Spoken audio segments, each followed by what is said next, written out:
With TeaQuilts, and I'm here with my Text project that I made from their spring 2017 Mr. B's Fabric Club. And I made a video on this particular quilt top and how I made it, and now I just want to test how to put binding on by machine. And since this project was small, I thought this would be the perfect opportunity to try this technique.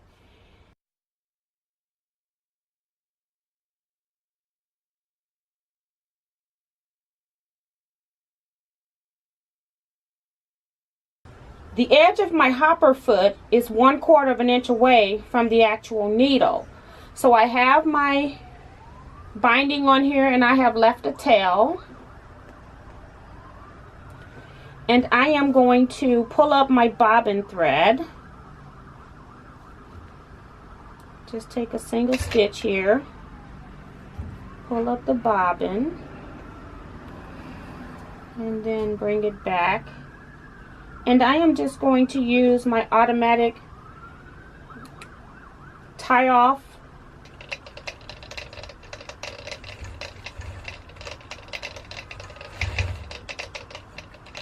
Okay. So now I have a pin down here where I want to stop sewing. And let me just pull my binding around. Okay. So here we go. We're going to use the edge of the hopper foot.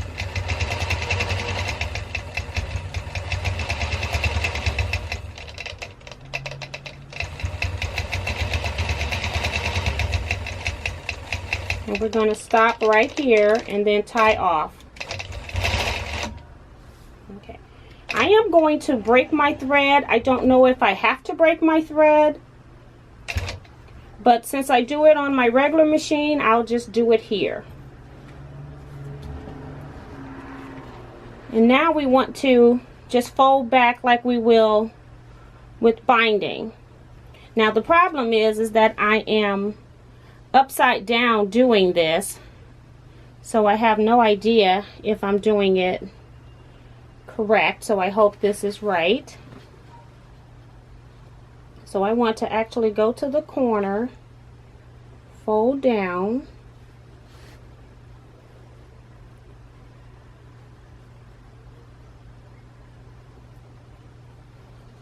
and then we want to flip it back.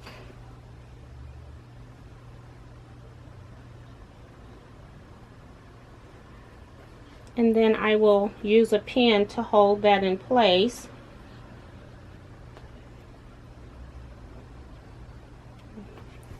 Okay, and now we want to stitch back down the edge. So far so good. And again, I'm using the edge of the hopper foot here to determine where my 1/4 inch is.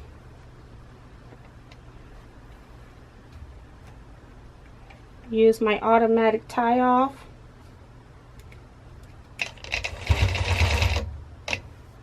Okay, and then I want to start stitching, but I'm going to stop right before my pin so I can take it out.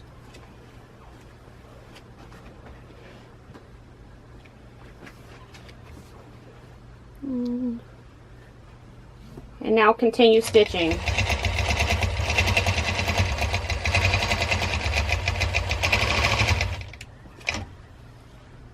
So I'm only stitching to how much of the binding I have aligned.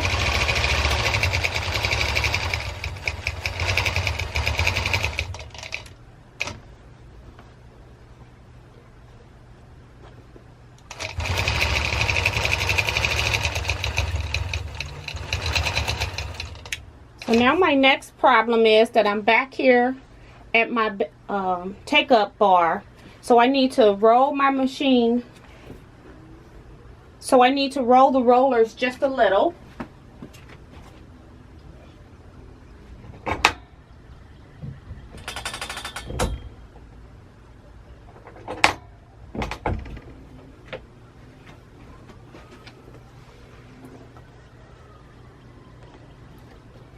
And put my pin in place where I want to stop. And now I can line up the rest of my side here. Stop at the pin. Lock it again.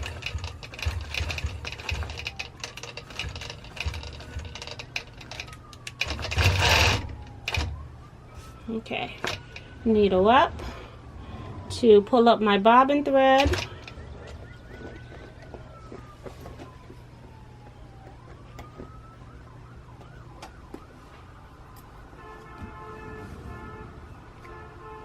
And then we want to fold this back on itself.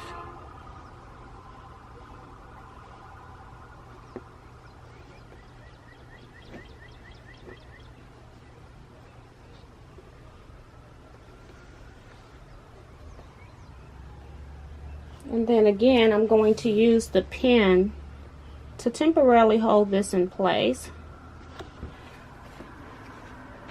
And now I want to pull my binding down the top here.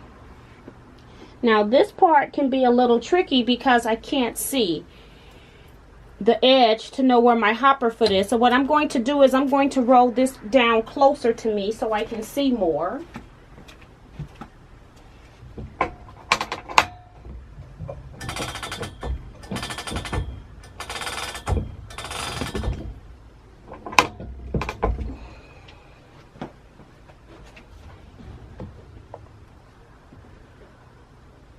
Now I can see the edge very good. And now I just go back to the corner and start again.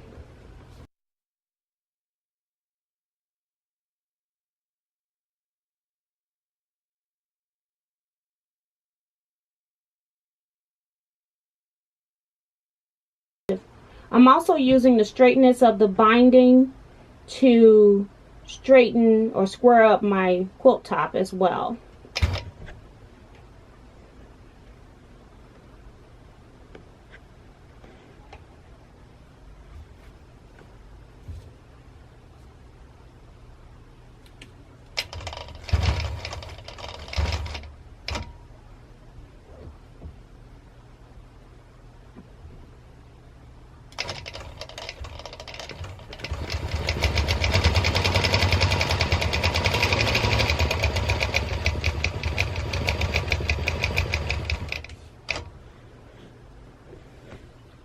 And then I'm going to put my pin down at the bottom where I want to stop again.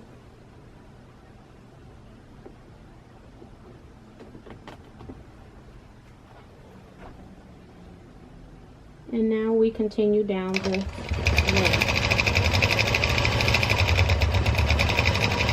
We'll be crooked there.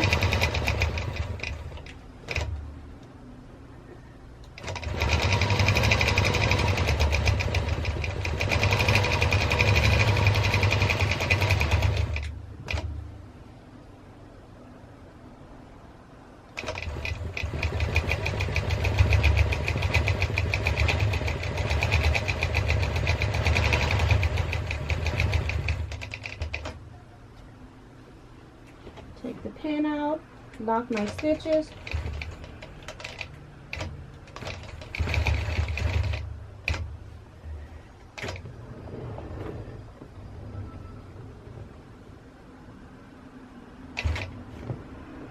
Now, I already know that I'm going to have to roll my quilt top again to finish this off, but I may as well go ahead and stitch part of my side down before I do that. Then that way I won't have to roll it again.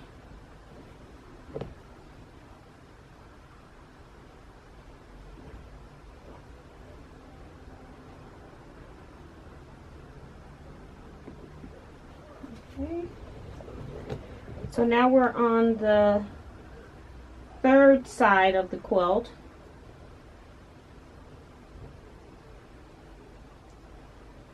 And then we'll finish on the fourth side where we started to finish off that edge.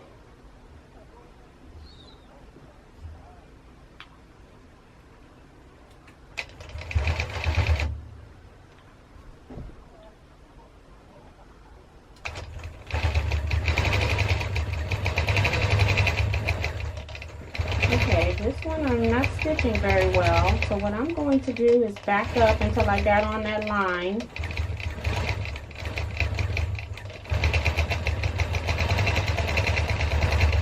And that's much better. And just a little bit more, and then I will roll.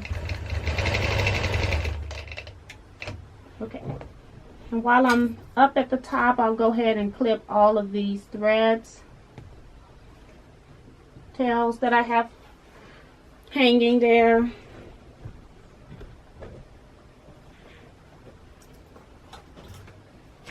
Now I'm rolling the quilt top again.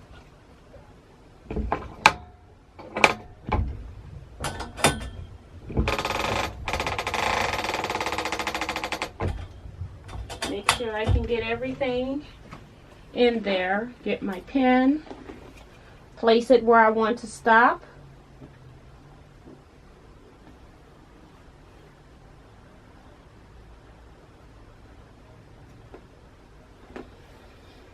And continue down to my corner.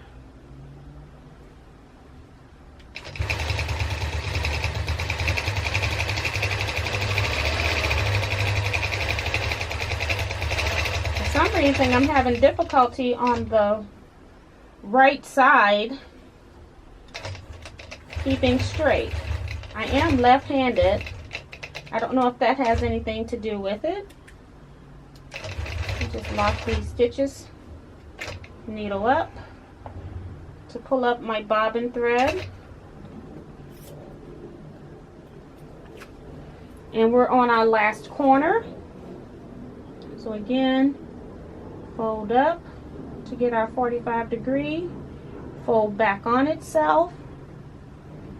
I'm placing a pin to hold all of this, and then I will stitch and leave enough for an opening, and then I will, so I think I want to stop about here. So I'm going to pull up my bobbin thread,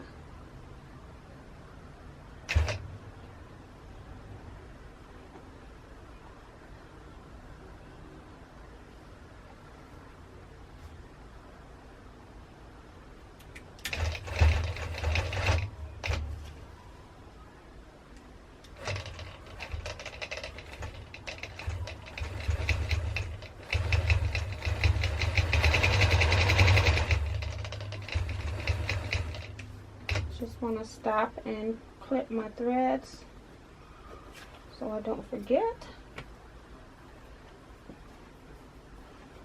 And I want to stop about right here.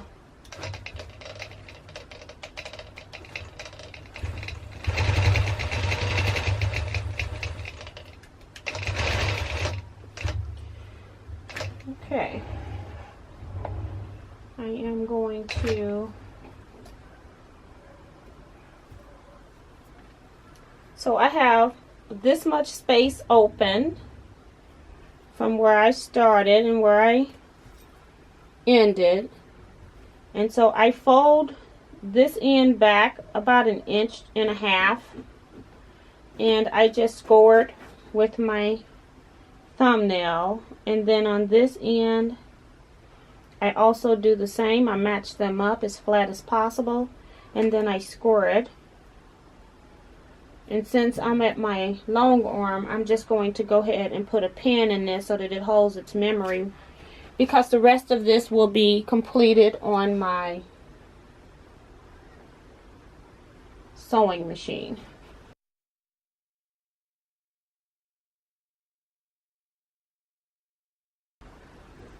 So that's how you install binding on your Longarm machine. So then once I cut this off, it's ready for me to complete. For those of you that are interested, I do quilt everything on my Longarm, even small pieces. And as you can see here, I have added 2 quilts onto 1 piece of back. So I do everything on the Longarm because I'm like, why not? I can get to practice some different techniques. So I got to play a little bit with trying to make some moon shapes in this little piece block that I showed you in a previous video. So I hope you enjoyed this video. I learned something myself, so I hope you learned something, and I will see you in my next one. Bye bye for now.